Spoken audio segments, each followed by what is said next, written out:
예수님은 그리스도시요 살아계신 하나님의 아들이십니다. 오늘은 기독교 강요 전체 4권 중에서 1권 창조주 하나님에 대한 지식 마지막 부분입니다. 16장, 17장, 18장 이것이 하나님의 섭리입니다.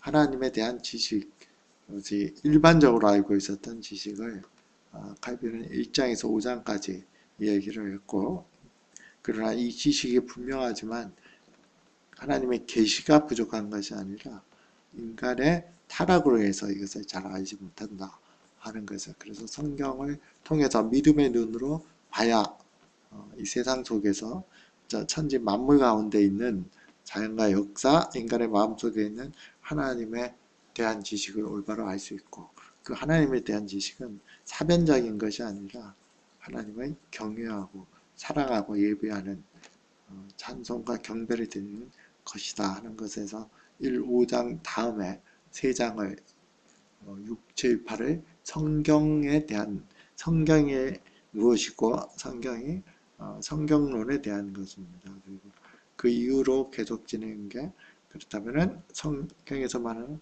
하나님이 무엇이냐, 그리고 그 중에 더 특별한 그 하나님은 하나님의 성품을 말하죠. 그리고 그 중에 또 성경을 통해서만 우리가 알 수 있는 삼위일체 하나님까지를 13장까지 했다면, 그 다음부터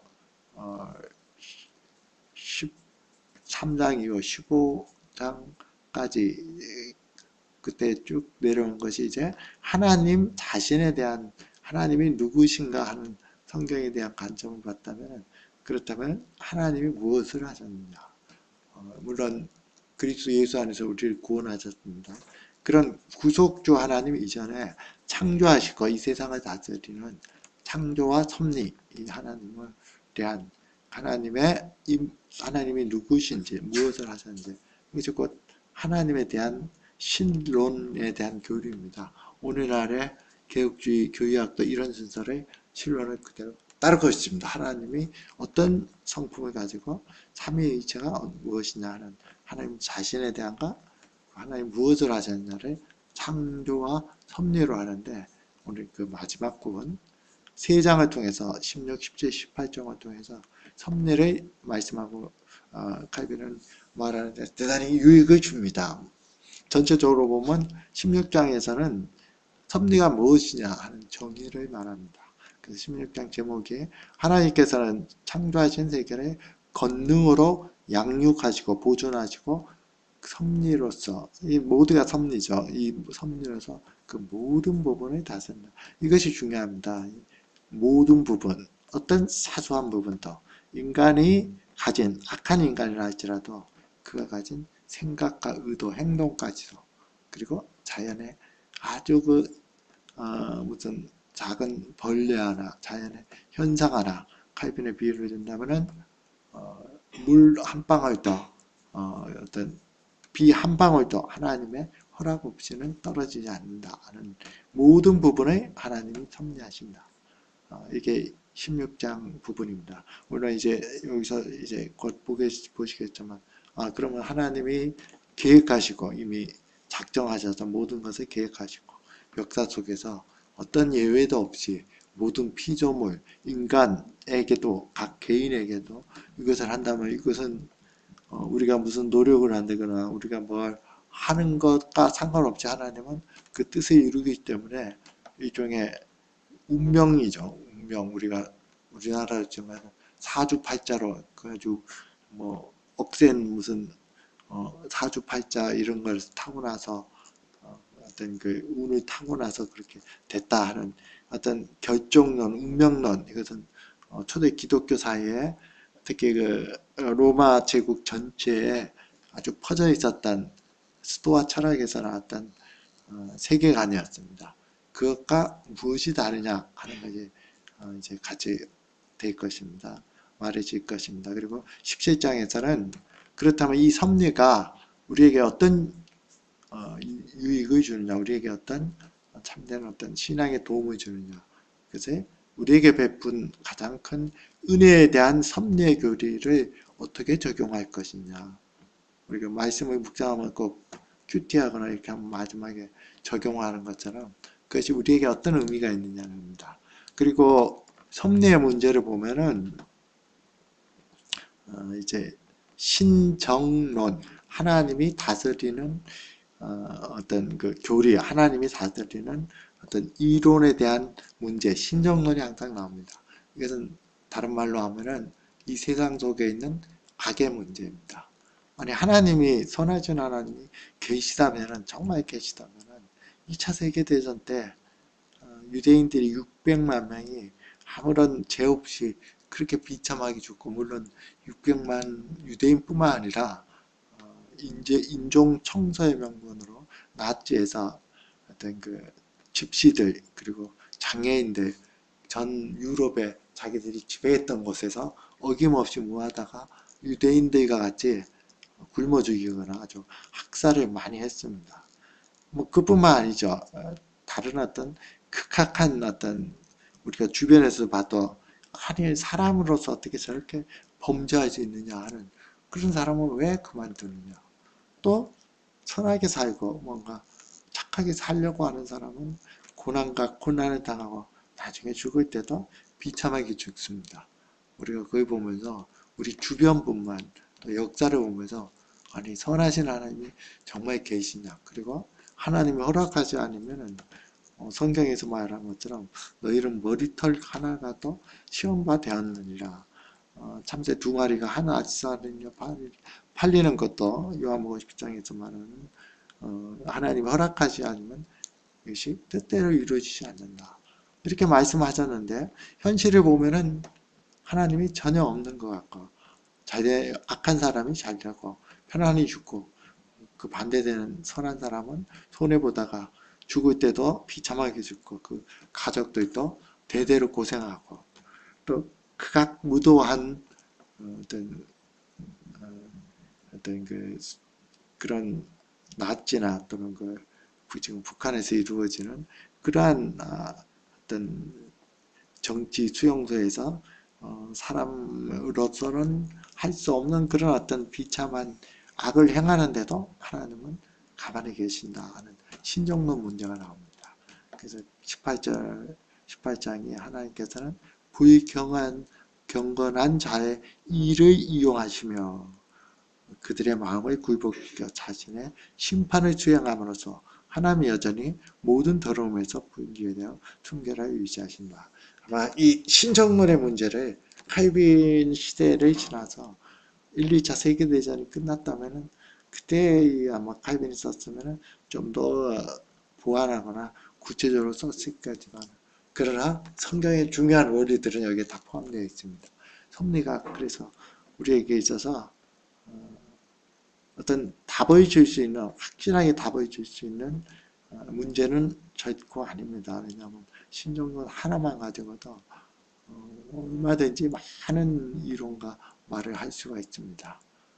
그래서 오늘 말씀 오늘 16, 17, 88장을 통해서 하나님의 섭리가 이 세상을 다스리는 하나님의 섭리가 성경에서 말하는 칼빈은 철저히 성경을 통해서 하지 어떤 사색을 통이거나 추론을 하지 않습니다. 그것이 무엇인지를 아는 것은 우리에게 큰 유익을 줍니다. 섭리가 무엇이냐 16장에서는 결국 섭리는 모든 것을 어떤 부분도 이유 없이 하나님이 다스린다 하는 것이 칼빈의 가진 정의 섭리의 정의입니다.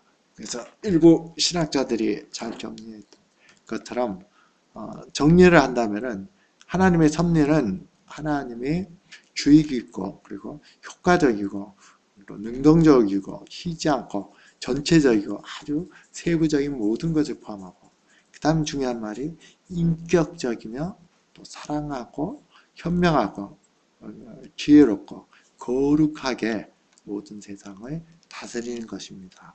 뭐 좋은 말은 다 써놨으니까 이게 무슨 말이냐 하는 의미를 가질 수가 있습니다. 칼빈은 이것을 궁극적으로 정의할 때 이거와 비교되는 것을 통해서 이것이 아닌 것과 그래서 섭리는 이것이다 하는 것을 몇 가지 예를 들었습니다. 이 예를 들면서 제가 지금 얘기했던 섭리에 대한 정의 이것을 다시 한번 들어보시면은 그렇구나 하는 것을 알 수 있습니다.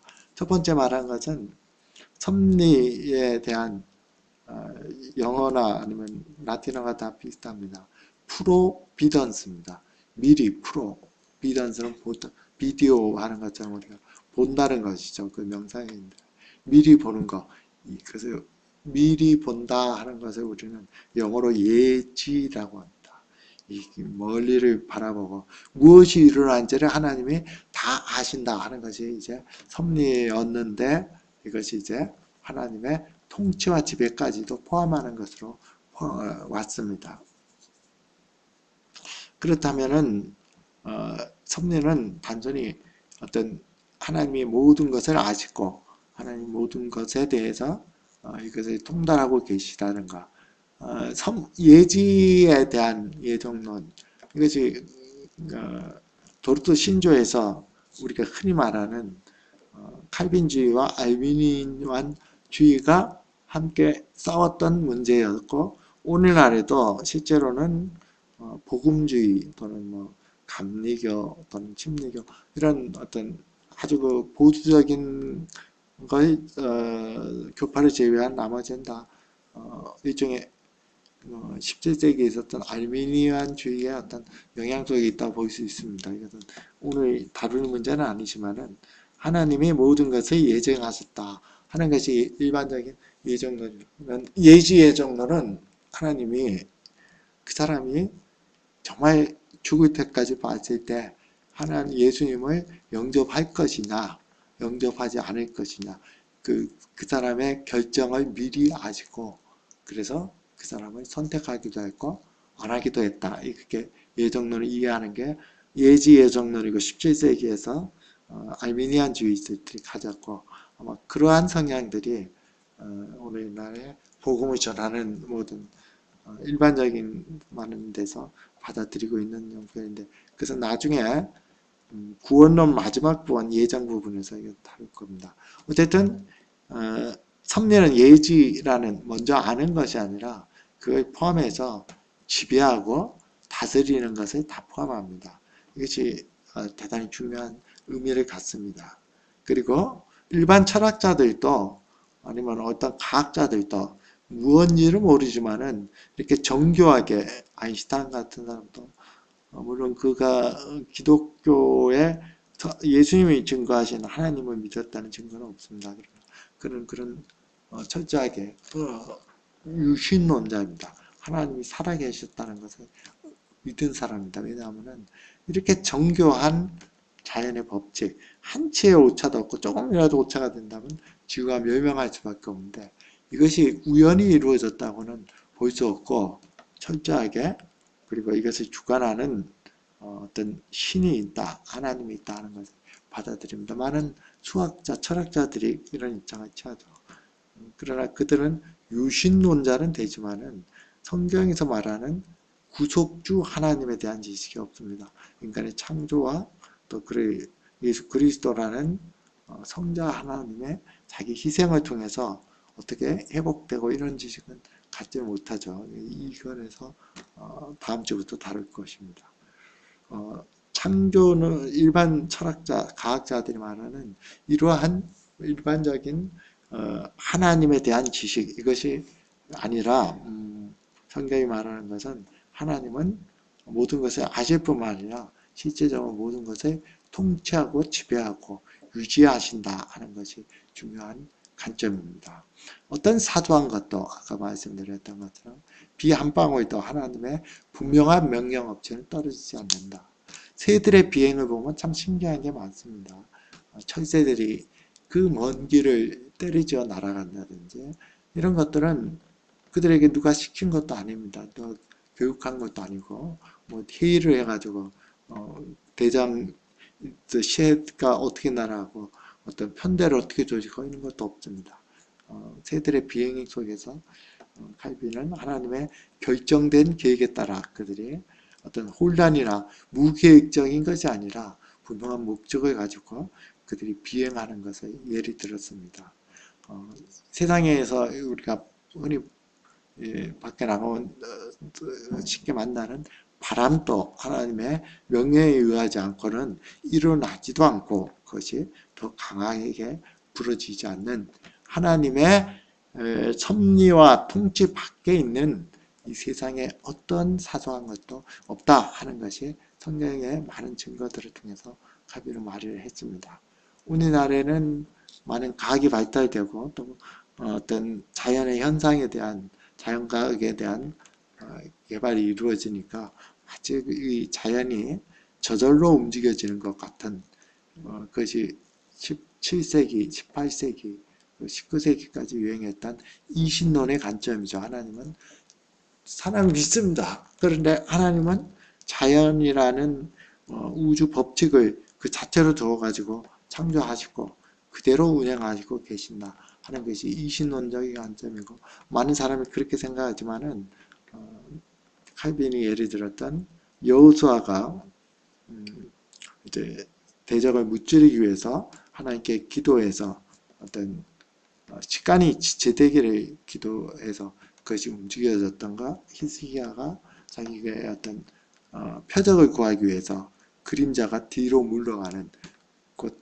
현재적인 시간이 바뀌는 것 이런 것들을 통해서 하나님은 이 세상에 있는 모든 자연의 법칙을 그것을 부여했을 뿐만 아니라 어느 한순간도 거기서 물러나시지 않고 사소한 어떤 것도 하나님의 통치와 지배 안에 있다.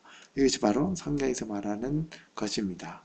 이제는 두 번째로 사람에 대한 것을 한번 볼 필요가 있습니다.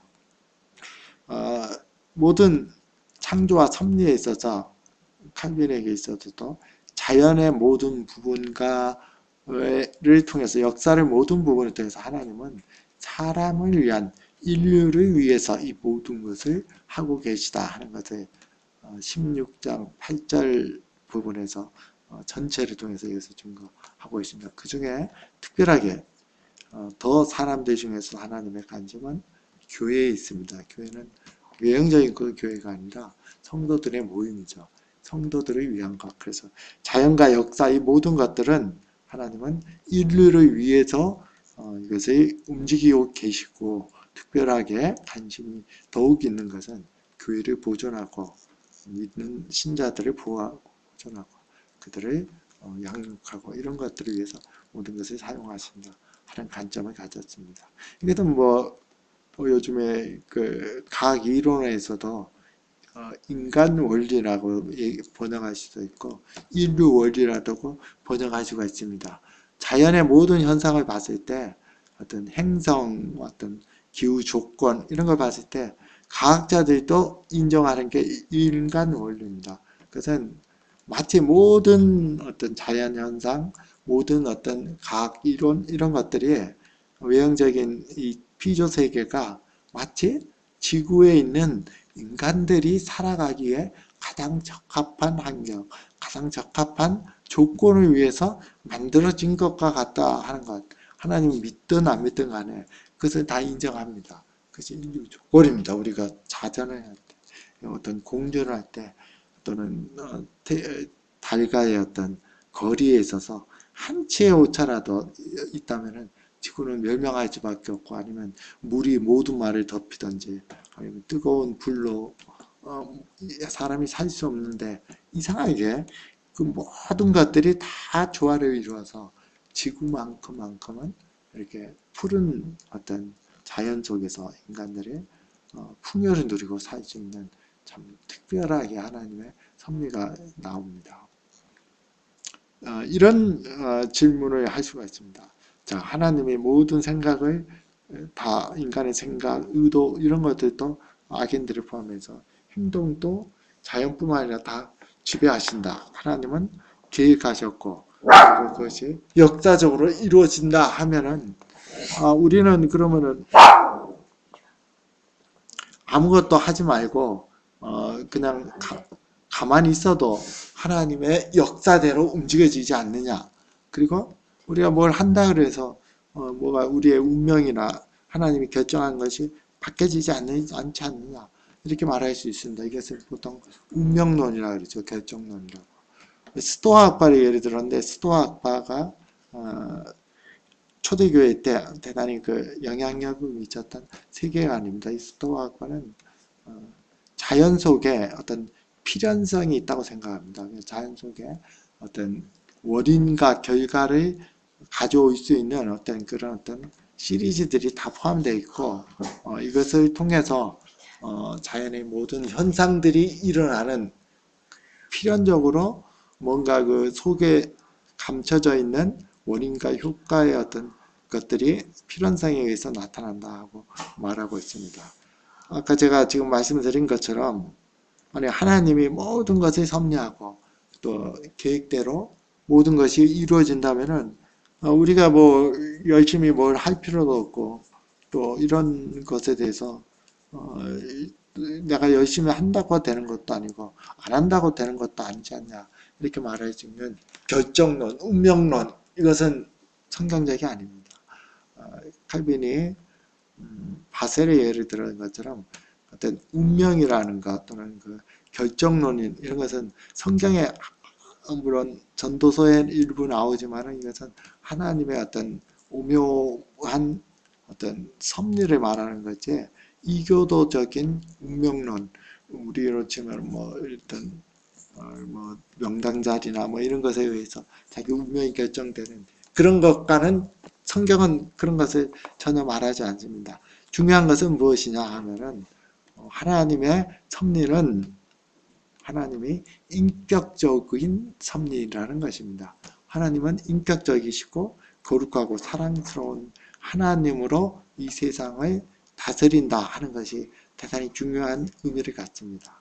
우리에게 있어서 하나님은 기계적으로, 아까 스토아거나 운명론, 이 모든 것들은 일반 사회에서 말하는 운명론 이런 것들은 기계적으로 이렇게 운명이 돼 있다. 요즘에도 그 무당들한테 문제가 많았던 것은 공연한 뭐 죽게 된다든지 또는 뭐 당신 그 사업이 다 망한다든지 뭘 하지 않으면 어떻게 된다는 큰 불안감과 어떤 그 위기감을 준 다음에 그다음에 비싼 구슬하고 뭐 이렇게 협박을 합니다. 기계론적으로 움직이지 않습니다.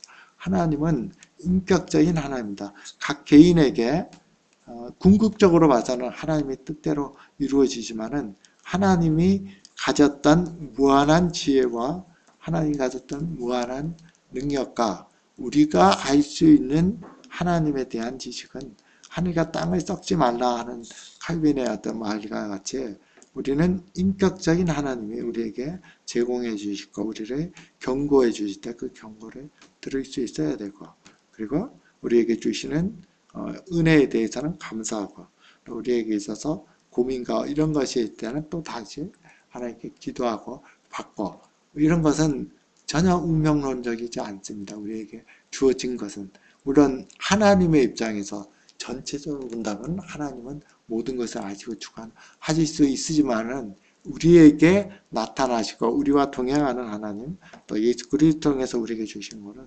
인격적인 섭리다. 이것이 대단히 중요합니다. 그렇기 때문에 하나님이 주시는 것, 하나님이 우리 인도하시는 것, 하나님이 경고하시는 것, 우리 언제나 개별적인 인격적으로 우리에게 오십니다. 그래서 기계적인 메커니즘으로 바꾸면 안 됩니다. 이것이 바로 이방적인 어떤 운명론과 성경에서 말하는 섭리와의 차이입니다. 우리는 그 하나님의 오묘한 뜻을 알지 못합니다. 우리에게 주신 것을 감사하고 예배하고 이렇게 이제 나가는 것이 가장 중요한 것이 됩니다. 그런 의미에서 17장에 나오는 어떤 이것이 우리에게 주는 의미를 있어서 하나님의 섭리는 어떻게 이루어지느냐 하는 것은 어떤 중개를 통해서 이루어질 수도 있고 그것 없이도 이루어질 수 있고 그와 반대돼서 이루어질 수 있습니다. 중개라는 것은 어떤 하나님 무엇을 통해서 이루어지는 것이죠. 병이 걸렸을 때 하나님은 의사에게 보내서 의술을 발달시켜 준 것을 통해서 생명을 보존해 주시는 것입니다. 이러한 중개적인 것, 의학, 학문, 어떤 그리고 세상에 있어 문화 이런 것도 하나님의 섭리 속에서 하나님의 손안에 있는 것이고, 그리고 이 2차적인 원인 역시도 독립되어 있는 것이 아닙니다. 하나님은 그것을 사용해 주십니다. 그래서 우리는 2차적인 것의 원인들을 마치 이것을 사용하면 믿음이 없는 것처럼 어떤 생각하는 거나 이런 것은 잘 주의할 필요가 있습니다. 또 그런 것이 일반적으로 모든 것이 다 2차적인 것이 다 100%고 나머지는 없다 이렇게 말할 수도 없기 때문에 중요한 것은 자기에게 다가오는 섭리는 인격적인 하나님이 자기에게 다가오시고 말씀하시고 인도하시기 때문에 그것을 구별할 필요가 있습니다. 성경에 나오는 나사렛 예수를 살리고 이런 것들은 우리가 이 하나님이 어떤 예수님이 중개 없이 그냥 하신 것이죠. 경우에 따라서는 자연 법칙에 벗어나는 것을 통해서도 하나님의 역사해 주실 수가 있습니다. 그러나 중개가 있든지 없든지 간에 우리는 늘 하나님의 뜻에 분별해서 때로는 어떤 것을 중개를 위해서 그것을 통해서 우리에게 다가오시는 하나님을 분별할 수도 있어야 되고 경우에 따라서는 직접적으로 하나님께 간구해서 받을 수 있는 하나님과 인격적인 교제, 하나님의 인격적인 섭리 우린 그것을 이해할 수도 없습니다. 다 이해할 수 없습니다. 그러나 우리에게 주신 충분한 하나님에 대한 은혜와 지식을 가지고 예수 그리스도 안에서 인격적인 하나님과 동행해 나가는 것 이것이 참 중요한 의미를 갖습니다. 이제 한두 가지만 마무리하면서 설교를 마치고자 합니다. 그래서 우리에게 있어서 하나님의 이 섭리 하나님은 인격적이고 그리고 구성적인 사랑과 자비를 통해서 또는 엄격한 심판을 통해서 이런 전 가정을 통해서 오지만은 그 원인과 또 현재 이루어지는 결과는 우리에게는 언제나 숨겨져 있습니다. 우리가 알 수 있는 것은 제한됩니다. 어떤 악인들을 하나님은 심판하시지만은 완전하게 심판하지 않습니다. 우리는 그것을 통해서 장차 이 세상에서 심판받지는 않았다 할지라도 악인들이 심판을 받을 것이다 하는 것을 우리는 믿음으로 바라볼 수 있습니다. 선하고 경건한 사람이 이 세상에서 복을 받습니다. 그러나 모든 선하고 경건한 사람이 복을 받지 않습니다. 우리는 그것을 통해서 장차 하나님께 이러한 선하고 경건하고 자기 희생적인 이런 사람들이 결국은 하나님께 큰 복을 받고 영원한 안식에 들어갈 수 있다는 소망을 가질 수가 있습니다. 이렇게 하나님의 섭리를 바라보는 것은 그것은 이해의 문제, 지식의 문제가 아니라 하나님을 어떻게 아느냐, 하나님의 어떤 인격체로 아느냐, 예수 그리스도 안에서 자기에게 주어진 하나님을 어떻게 아느냐 하는 것이 바로 믿음의 문제입니다.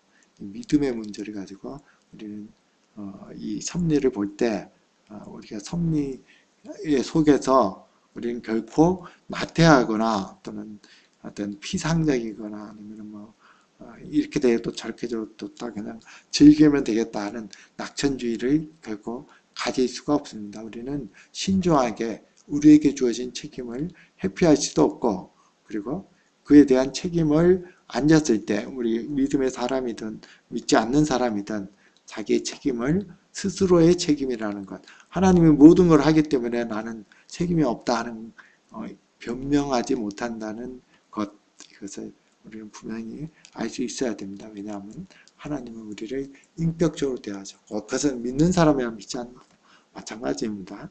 우리를 이렇게 때로는 경고를 해주시기도 하고 때로는 2차적인 원인들을 효력들을 사용해서 병을 고쳐주시거나 문화를 통해서 우리 어떤 마음을 순화시키기도 해주고 어쨌든 인격적으로 우리를 대하시고 섭리 주시기 때문에 그 뜻대로 사는 것은 우리의 현재에서의 책임입니다.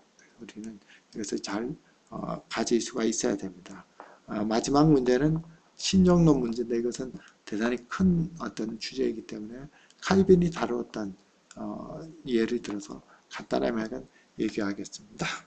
왜 하나님이 선하시고 모든 것을 다스리는데 이 세상에 이렇게 불공평하고 억울하고 참 비참한 일들이 국가적으로 개인적으로도 계속 있느냐. 칼빈의 입장은 두 가지입니다. 하나는 아까도 지금 말씀드렸듯이 하나님은 모든 것을 다스리시고 통치하신다. 하나님은 전능하시기 때문에 모든 것을 다스리신다 하는 것이 첫 번째라면 두 번째는 하나님은 악과 죄 이것을 만드신 조성자가 결코 아니다.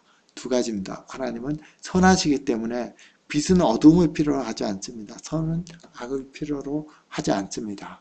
그럼에도 불구하고 하나님은 18장 마지막 1장 부분에서 이 경건한 불경한 자들 또는 이 세상에 있는 악을 사용하셔서 세상을 심판하기도 하고 또는 다른 어떤 하나님의 일을 해서 오늘 어떤 8장 28절에서 말한 것처럼 하나님이 원하시는 어떤 성도들 교회들에 있어서 모든 것을 합력해서 서로 이룬다. 이것은 자기가 죄를 지었는데 어떤 악을 행했는데 이것이 궁극적으로 선을 이룬다는 자기 악을 합리화하는 것이 아닙니다. 하나님은 전능하십니다. 어린아이가 떼를 쓰고 사실은 필요 없는 것을 계속 해달라고 조르면은 많은 경우에 부모들이 그래 알았다 해줍니다. 허용해 주죠. 칼빈도 허용이라는 말을 쓰는데 하나님은 죄를 허용합니다. 악을 허용합니다. 우리의 눈에는 가장 비참하고 이해가 안 될 수 있지만 그것을 허용합니다. 부모와 자녀들이 약간의 문제가 있어도 하도 때를 써서 허용하는 것처럼 하나님은 허용하지만은 그것이 틀립니다. 부모는 마지못해서 해주는 것이지만 하나님은 마지못해 해주시는 게 없습니다.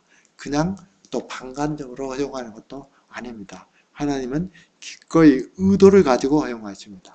그 모든 것을 다 아시기 때문입니다. 그리고 그것을 이용해서 오히려 악의 조성자나 또 악의 주장하거나 또는 하나님 스스로가 악에 대해서 그것에 연관돼서 남아있는 것이 없으면서도 세상의 악을 사용하여 또 세상의 불경한 자를 사용해서 하나님은 모든 것을 전능하시기 때문에 약해서 부모가 마지못해서 하는 것이 아니라 하나님 모든 것을 아시고 그것을 허용할 만큼 또 하나님은 전능하신 그것을 하지 못한다면 전능하지 못한 거죠. 그러나 모든 것을 하실 수 있는 그 전능한 속에서 악을 조성하지는 않고 또 악의 영향을 받지는 않지만은 그것을 사용해서 하나님은 그분의 뜻을 이루시고 세상을 심판하시기도 하고 또는 여러 가지 불경한 악을 통해서 하나님은 궁극적으로 선을 이루시고 아까도 제가 말씀드렸던 칼빈의 입장에서는 인류를 위하시고 보존하신 일반적인 은혜를 그것을 사용하실 뿐만 아니라 경우에 따라서 그 중심에는 교회를 보존하고 그리스도 오실 때까지 성도들 교회는 성도들의 연합체가 똑같죠. 그래서 보존해주고 있다 하는 것이 하나님 칼빈의 입장입니다. 살인하지 말라 십계명이 나옵니다. 그런데 십자가에서 예수님을 돌아가시도록 우리의 죄를 지으시도록 하나님은 그것을 허용하셨습니다. 그냥 허용하신 게 아니라 창세전에 그것을 계획하시고 역사적으로 이루게 해주셨습니다. 그런데 하나님이 직접 십자가에서 그것을 모든 것을 했지만은 직접 예수님을 십자가에 단 사람은 아닙니다. 오히려 유대인과 본디오 빌라도이고 또 우리의 죄를 위해 졌기 때문에 우리가 예수 그리스도를 십자가에 못 박는 물론 하나님의 전체적인 허용 속에 있지만은 그러나 하나님 것을 의도적으로 이것을 하셨고 이런 유대인들 본디오 빌라도 또 우리의 죄악의 그 완악함을 사용하셔서 오히려 십자가가 모든 인류를 위한 가장 큰 최고의 선을 이루는데 사용하셨습니다. 하나님은 거기서의 어떤 정죄도 받으시지 않고 어떤 죄를 조성하거나 만드신 분도 아니지만은 악을 이용해서 우리가 스스로 행한 악을 이용해서 가장 큰 을 이루신 것을 우리가 볼 수 있습니다. 이것이 하나님의 섭리입니다.